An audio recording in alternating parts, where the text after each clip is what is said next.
इस कार्यक्रम के प्रसारण पुण्यार्जक हैं Shri Kanwar Lal ji Mahavir Prasad ji Patni, RK marble group, Madanganj, Kishangarh, Rajasthan.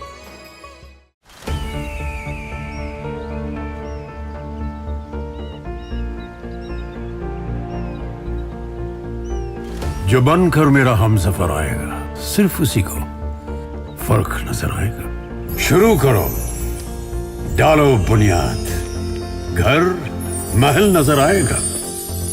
Wonder लाइए, वंडर अपनाइए, फर्क नजर आएगा।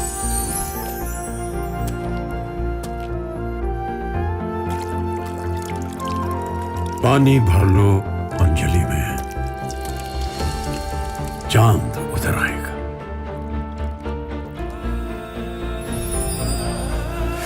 वंडर है ना, वंडर लाइए, फर्क नजर आएगा।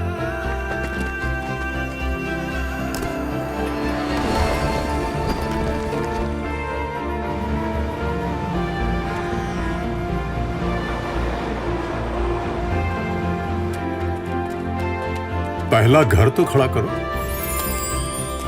शहर नजर आएगा।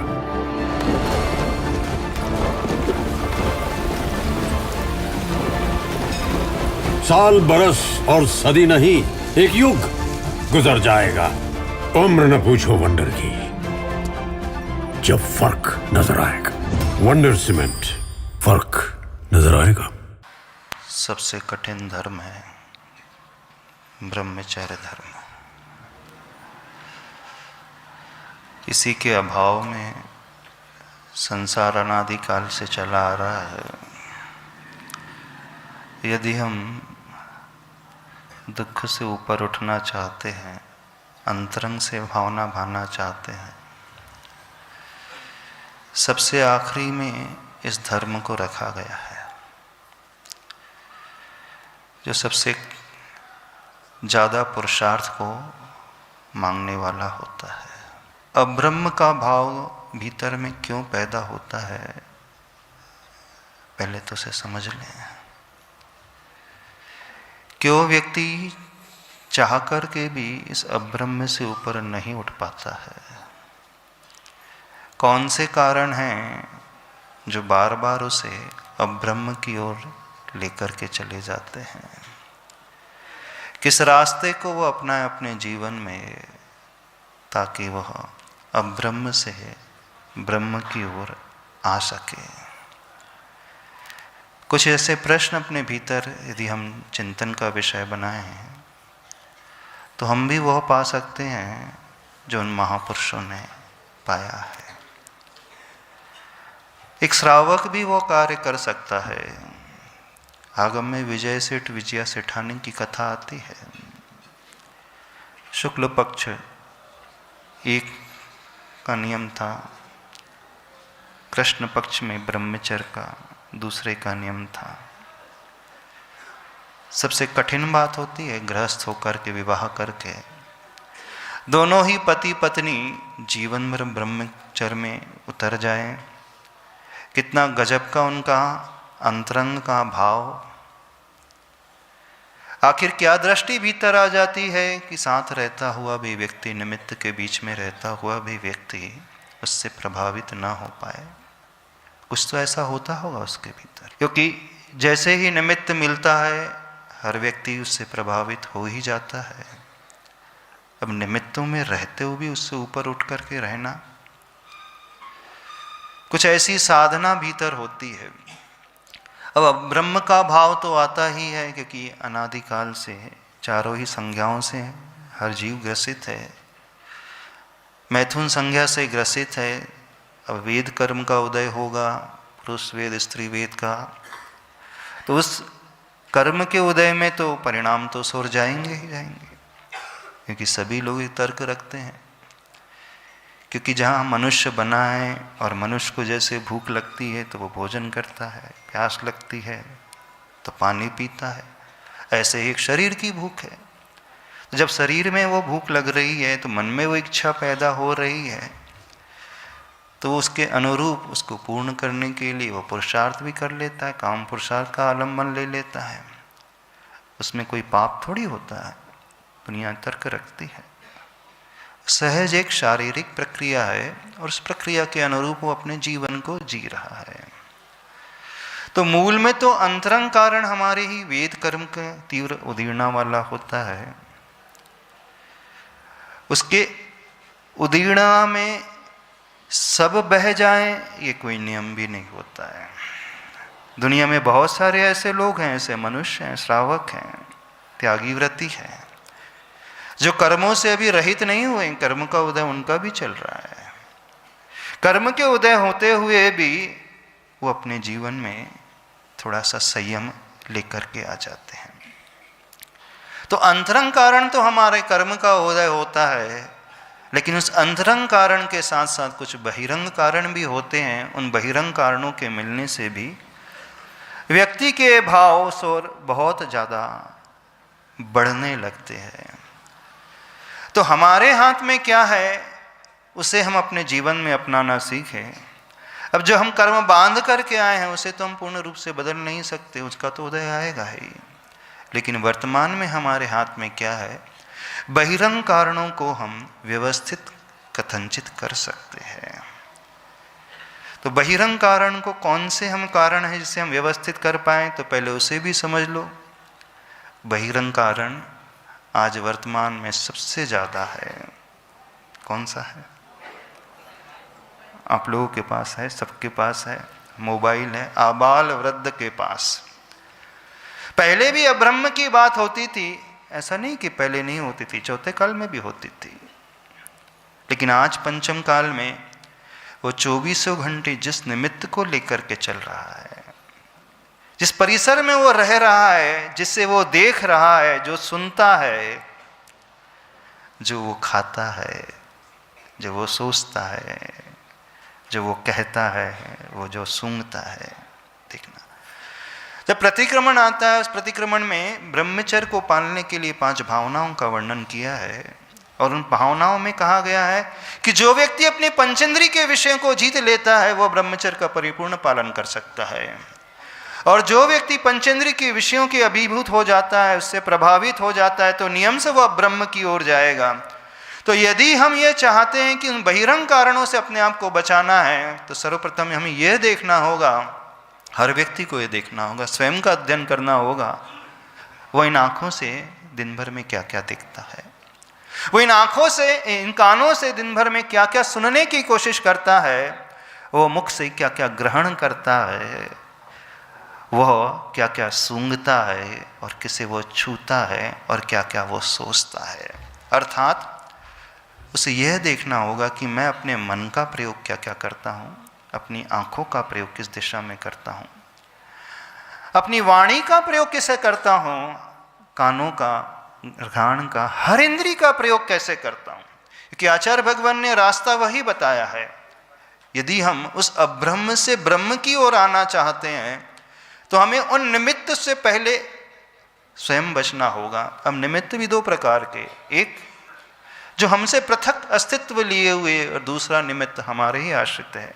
5 इंद्रियां हमारे आश्रित हैं, लेकिन जो बाहरी निमित्त होते हैं वो कथनचित हमारे आश्रित नहीं हैं, कथनचित हमारे आश्रित हैं भी। अब आप अपने अपने भीतर झांक करके देखो, आप किस परिसर में रहते हो। अपने आप को पहचानना है, अपने आप को जानना है।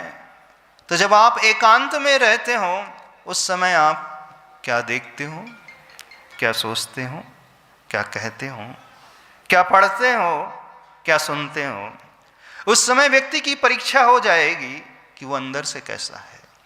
भीड़ में सब अच्छे हो जाते हैं, है ना। आप शिविरार्थी हों, भीड़ में बैठे हों, सब सफ़ेद वस्त्र में बैठे हैं, लगता तो है सब त्यागी व्रती है, लगता है ना। आपको भी लग नहीं लगा कि नहीं त्यागी व्रती हो, क्योंकि बाहरी वेशभूषा तो वैसे ही दिख रही है। और एक समूह में बैठा है व्यक्ति, तो समूह में जब व्यक्ति आ जाता है तो अंदर से नहीं बाहर से तो अच्छा हो ही जाता है। अब हमारी पहचान कैसी है वो एकांत में हमें पता चलती है। जब कोई हमें देखने वाला नहीं है, कोई हमें परखने वाला नहीं है, कोई गार्जियन नहीं है, कोई मित्र भी नहीं है, कोई सीसीटीवी भी नहीं लगी है, उस समय आप अपने आप को पढ़ना अपने स्वभाव को पहचानना कि उस समय मेरा मन क्या कहता है, उस समय मेरी इंद्रियां क्या कहती हैं कि मैं क्या करूं, क्या सोचूं, क्या कहूं। पहले अपने आप को पकड़ना सीखो। कौन सा ऐसा समय होता है, क्योंकि देखिए निमित्त द्रव्य क्षेत्र काल भाव चारों को लेकर के होते हैं, उस काल को पकड़ना सीखो। पर्टिकुलर उस काल में आपके भाव खराब होते हैं। उस क्षेत्र को पकड़ना सीखो, उस क्षेत्र में जाते ही भाव खराब होने लगते हैं। अब इस क्षेत्र में आ गए, सिद्ध क्षेत्र में आ गए आप लोग, यहाँ की वर्गणाएं बड़ी पवित्र है। तो यहाँ आकर के अनायासी व्यक्ति का मन जो है धर्म की ओर, त्याग तपस्या की ओर बढ़ने लगता है। अब इस काल में आ गए, धर्म के काल में आ गए, पर्व के काल में आ गए, तो व्यक्ति अपने आप अपने मन को संयमित बना लेता है। बोले नहीं, कम से कम इस काल में तो मैं अच्छा रहूं। अब आप द्रव्य को देखने की कोशिश करें। कौन सा द्रव्य है जो आपको सबसे अधिक प्रभावित करता है? दो प्रकार का द्रव्य होता है। एक, जिस भोजन को आप ग्रहण करते हैं वह भी एक द्रव्य की श्रेणी में आता है।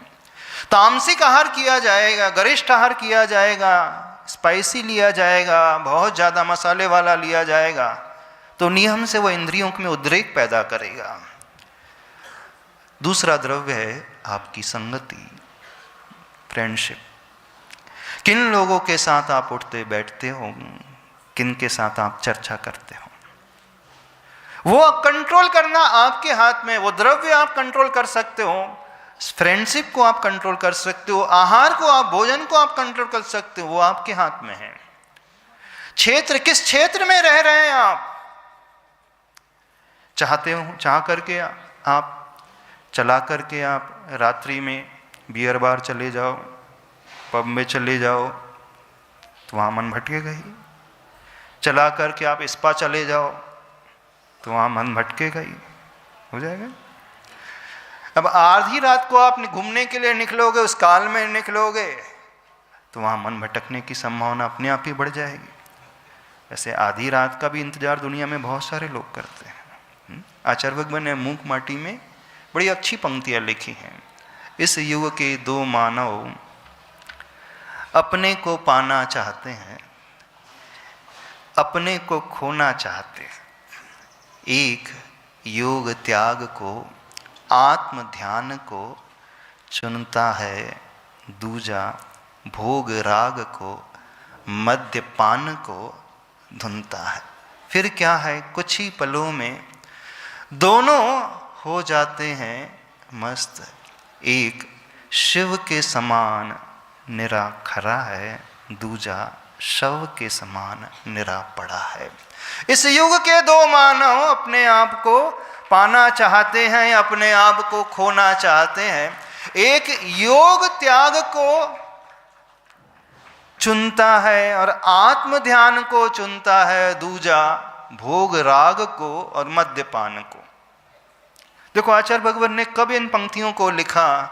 1984-85 में पंक्तियों को लिखा। आप किसे चुनते हो? जितने भी यंगस्टर्स उनसे पूछ रहे हैं, क्या चुनते हो? योग त्याग को कि भोग राग को? अरे सब भोग राग को ही चुनने वाले हैं, मद्यपान को, नशे आदि को चुनने वाले हैं, ऐसी संगति को चुनने वाले हैं। जब संगति ऐसी होगी, भोग राग की संगति होगी, मद्यपान की संगति होगी, तो कैसे होगी स्थिति? एक शिव के समान और एक शव के समान। शव तो जानते हो ना, जब कोई एकदम पी लेता है तो कैसा गिरता है, नाली के किनारे पड़ा रहता है। फिर क्या होता है? प्रासुक जल से उसका अभिषेक हो जाता है। बिल्कुल प्रासुक जल से अभिषेक हो जाता है। आप 2 पैर वाले करते, वहाँ 4 पैर वाला करता है, और एकदम गर्म जल से करता है, बिल्कुल गर्म रहता है, बिल्कुल गर्म रहता है, जैसे लगता है कि केसर डाल करके किया हो अभिषेक, लगता है ना, केसर डाल करके उस जल में और एकदम प्रासुक करके अभिषेक किया हो। उसका मंत्र अलग होता है, सुसु वाला होता है, सुसु किया है ना, उसका मंत्र होता है। वो एकदम अभिषेक करके बड़ा तृप्त हो जाता है, वो अपने भगवान को खोजते रहता है, मेरा भगवान कब मिले, मैं अभिषेक करूं। और उसका भगवान उसे कहाँ मिलता है? गटर के किनारे। गटर के किनारे मिलता है। जो मद्यपान को चुन लेता है ऐसा ही पड़ा रहता है, होश नहीं। एक जो पूर्ण अवस्था में पहुंच जाता है, बेहोश हो जाता है, मदहोश हो जाता है, और जिसका मन थोड़ा सा बहक जाता है तो वो उस दशा में बेहोश हो जाता है। तो बताइए आप किन निमित्तों को अपने जीवन में अपनाते हो? अब देखना, व्यक्ति चलाकर के प्रतिकूल निमित्तों को अपना रहा है, चलाकर प्रतिकूल क्षेत्र को अपना रहा है, चलाकर के प्रतिकूल द्रव्य को, वो उस प्रकार का भोजन पानी, उस प्रकार की नशीली वस्तुओं का सेवन कर रहा है, उस प्रकार की संगति को अपने जीवन में अपना रहा है, तो क्या निकल करके आएगा? ब्रह्म नहीं निकल करके आएगा, अब ब्रह्म ही निकल करके आएगा, कुशील ही निकल करके आएगा।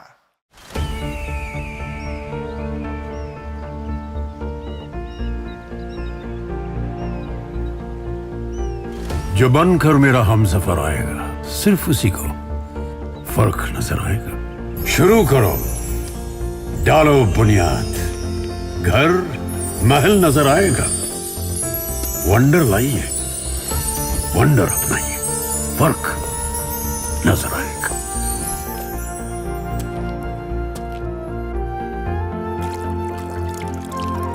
पानी भर लो अंजलि में, चांद उतर आएगा।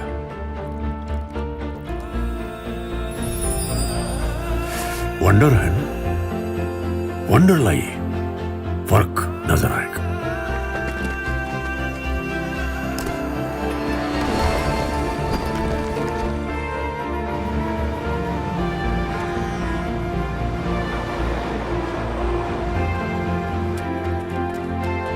पहला घर तो खड़ा करो, शहर नजर आएगा।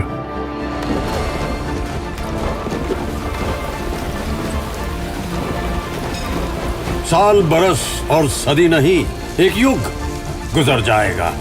उम्र न पूछो वंडर की, जब फर्क नजर आएगा। वंडर सीमेंट, फर्क नजर आएगा। इस कार्यक्रम के प्रसारण पुण्य आयोजक हैं श्री कंवर लाल जी महावीर प्रसाद जी पाटनी, आरगे मार्बल ग्रुप, मदनगंज, किशनगढ़, राजस्थान।